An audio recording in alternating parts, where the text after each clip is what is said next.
भगवान शिव जो है वो शिव ही हैं, उनके जैसा कोई त्रिभुवन में नहीं है। वासुकी नाग का यज्ञोपवीत पहने हुए हैं, भयंकर फणधारी विषधर उनका माला है और गंगा जी जटाओं में है। ऐसा परिवार देखा है? देखो, शिव जी का वाहन नंदी और भगवती का वाहन बबर शेर। 1 मिनट में नंदी को खा जाए, लेकिन दोनों चैन से रहते हैं, नहीं रहते। अच्छा, अब और आगे बढ़ो, कार्तिकेय जी का वाहन मयूर है ना। भगवान शंकर के गले में सांप, मोर सांप का बहुत बड़ा आहार करता है। सांप का आहार, गणेश जी का वाहन चूहा है ना। कहीं झगड़ा देखा? बिल्कुल शांति से पूरा अरे शिव की क्षमता कोई कर सकता है? शिव तो शिव है। व्यसन करने में शिव को मतलब है कि भगवान शंकर नशा कर, अरे यार वो तो परमात्मा है यार, वो तो महादेव, देवाधिदेव महादेव है। नहीं, ऐसा नहीं। शिव जी ने तो हलाल जहर पिया, भले एक बूंद पी के दिखाओ। ये सब कोई जानता है कि नहीं? समुद्र मंथन में जो पहला हलाहल विष निकला भगवान शिव ने पिया। तो आप करो, शिव जी कोबरा को गले में डाले रहते, एक बार कटवा के दिखाओ। शिव जी ने गंगा जी धारण किया, 1 बाल्टी पानी धारण कर। शिव जी ने गंगा जी धारण किया, 1 बार। शिव जी कभी भांग नहीं खाते। मंत्रों के द्वारा विजया शब्द से उनका अभिषेक किया जाता है, अभिषेक किया जाता है। शिव जी के ऊपर जहर का फल चढ़ता है, धतूरा का। शिव जी के ऊपर अकौड़ा का फूल चढ़ता है, चढ़ता है ना। खा लो, जहर है, हलाहल जहर खा के तो दिखाओ। धतूरा का माला चढ़ता है, विश्वनाथ जी का वो पहले बैच में आए थे, वो लाते हैं कभी कभी पूरा धतूर का माला।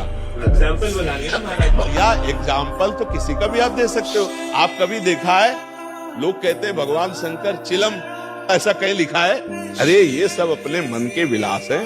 वो जगत की रक्षा के लिए हलाहल विष पिया, समझ रहे ना। तो जो हम सोने के समय रट रहे थे, वही जगने के समय चेतना जागृत होते ही निकल पड़ा, राधा राधा राधा। वैसे हर एक आदमी अनुभव कर सकता है।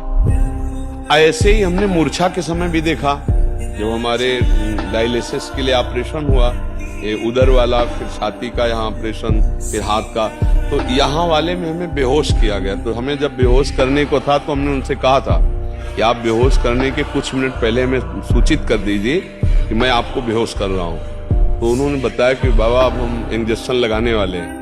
तो हम, जो हमारा चिंतन था, मानो मृत्यु का समय, हम ऐसे गाढ़ चिंतन किया।